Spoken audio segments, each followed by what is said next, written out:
Hello students, कैसे हो आप लोग। जैसा कि आप सभी को पता है कि आजकल लॉकडाउन चल रहा है और इस लॉकडाउन की वजह से एजुकेशन में एक चेंज आया है, वो है ऑनलाइन एजुकेशन का।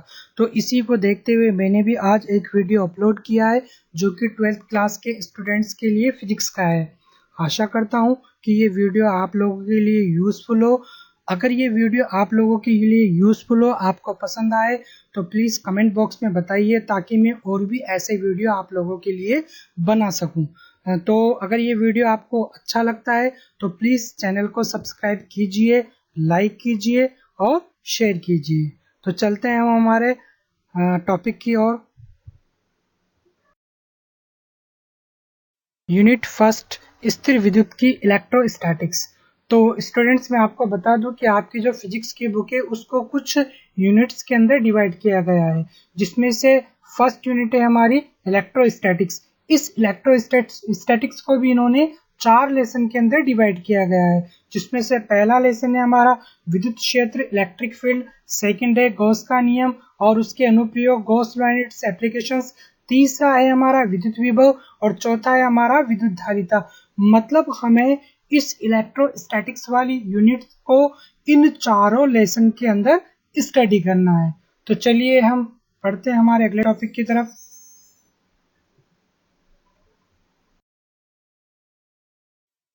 विद्युत की भौतिक विज्ञान की वह शाखा जिसमें आवेश और उनके मध्य होने वाली अन्य क्रियाओं का अध्ययन किया जाता है, विद्युत्की कहलाती है। विद्युत्की की 2 शाखाएं होती है।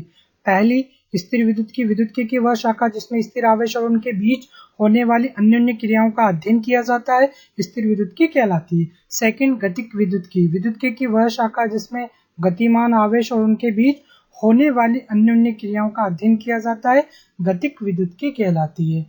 तो चलिए हम इस पर डिस्कस करते हैं। विद्युत की फिजिक्स की एक ब्रांच है जिसके अंदर हम आवेश और उनके बीच होने वाली रिएक्शंस की स्टडी करते हैं।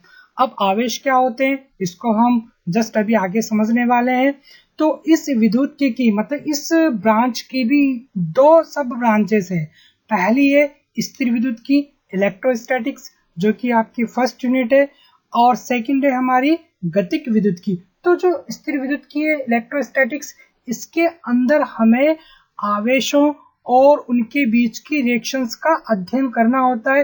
लेकिन यहाँ पर जो आवेश होते हैं वो स्थिर होते हैं। मतलब 2 चार्जेस अगर पास में रखे हुए हैं या दूर है तो उनके बीच में किस तरह से रिएक्शंस होंगी, इसकी स्टडी हमें स्थिर विद्युत्की में करनी होती है। गतिक विद्युत्की में हमें आवेश जो मिलते हैं वो मोशन में मिलते हैं। मतलब अगर आवेश मोशन में हो तो उनके बीच में किस तरह से रिएक्शंस होती है, उसकी स्टडी हमें गतिक विद्युत्की में करनी होती है।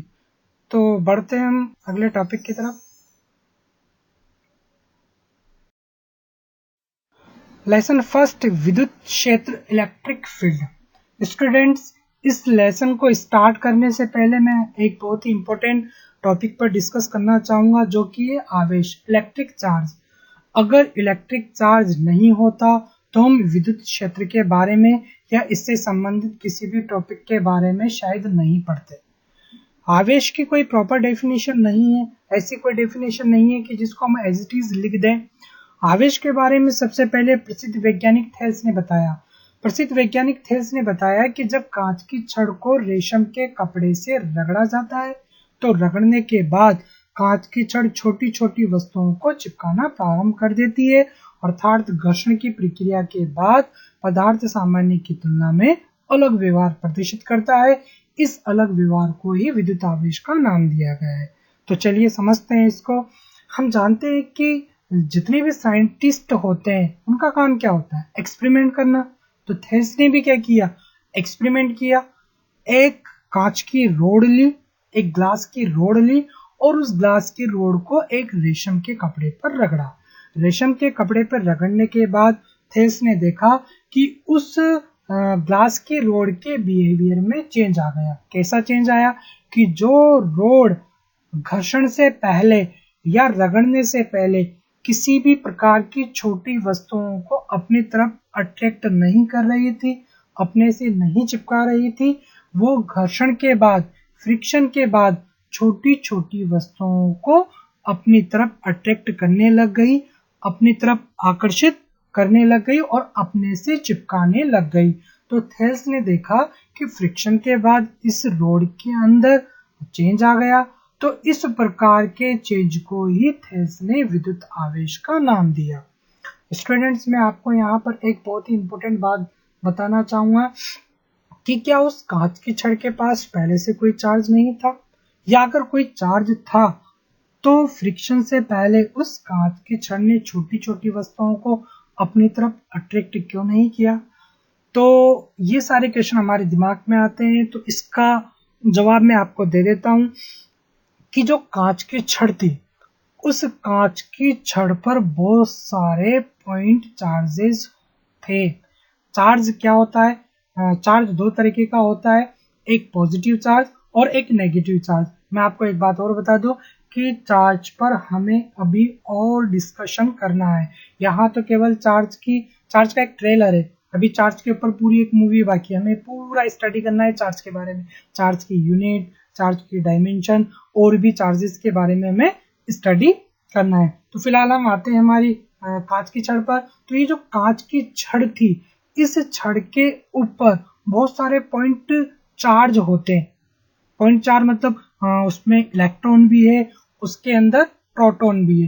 इलेक्ट्रॉन के पास नेगेटिव चार्ज होता है और प्रोटॉन के पास पॉजिटिव चार्ज होता है।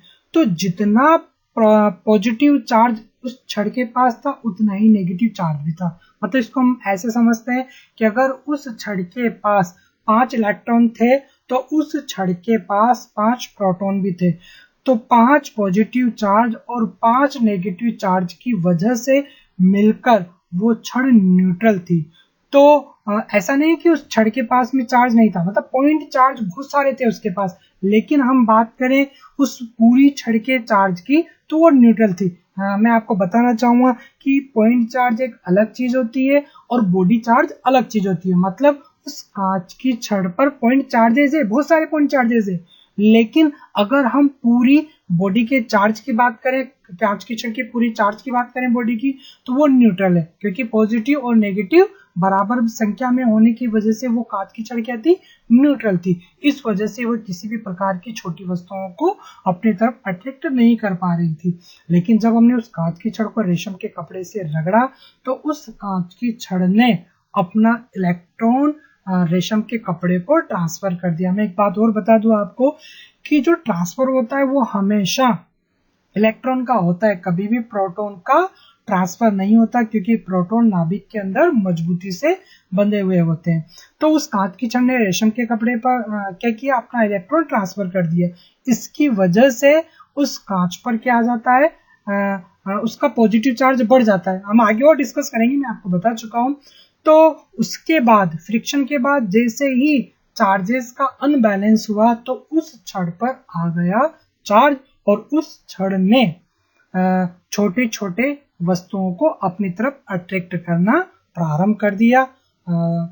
तो चलते हैं हम फिलहाल अपने नेक्स्ट टॉपिक की तरफ।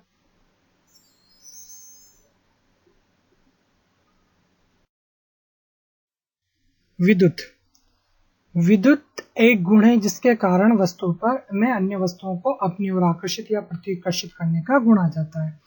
तो विद्युत एक्चुअली किसी भी वस्तु की एक प्रॉपर्टी होती है, एक ऐसी प्रॉपर्टी जिसकी वजह से वो वस्तु अन्य वस्तुओं को अपनी तरफ आकर्षित करती है या प्रतिकर्षित करती है। मतलब वो वस्तु या तो अन्य वस्तु को अपनी तरफ अट्रैक्ट करेगी या फिर वो उसको रिपल करेगी। तो वस्तु के इस गुण को ही क्या नाम दिया गया है? विद्युत का नाम दिया गया है। घर्षण विद्युत, इसको हम चार्ज बाय फ्रिक्शन भी कह सकते हैं। एक्चुअली किसी भी बॉडी को चार्ज करने के 3 तरीके होते हैं।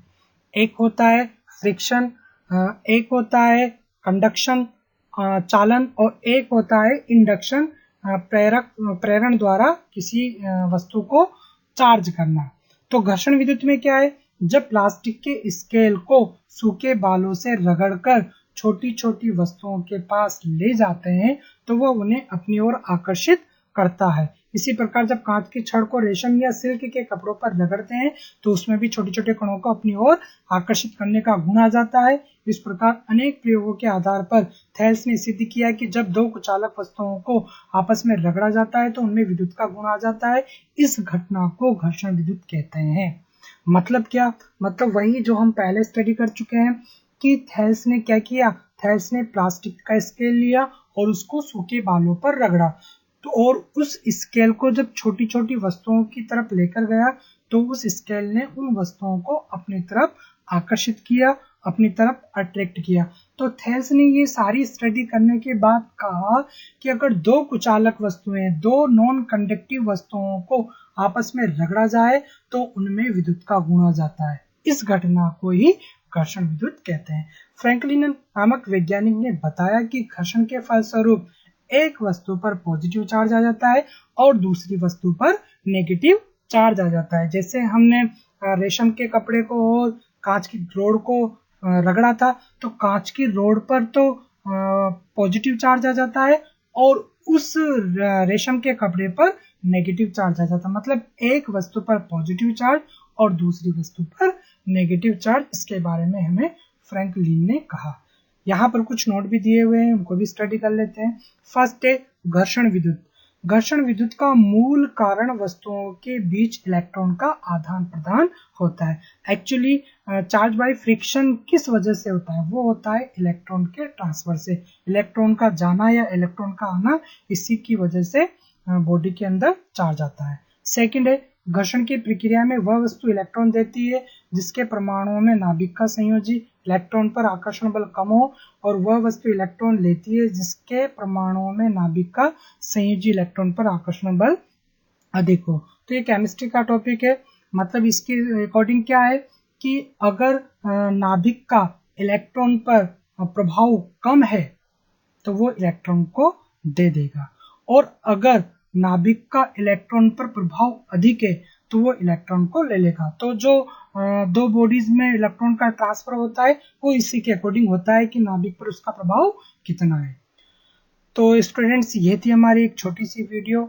आशा करता हूँ कि ये वीडियो आप लोगों को पसंद आई होगी।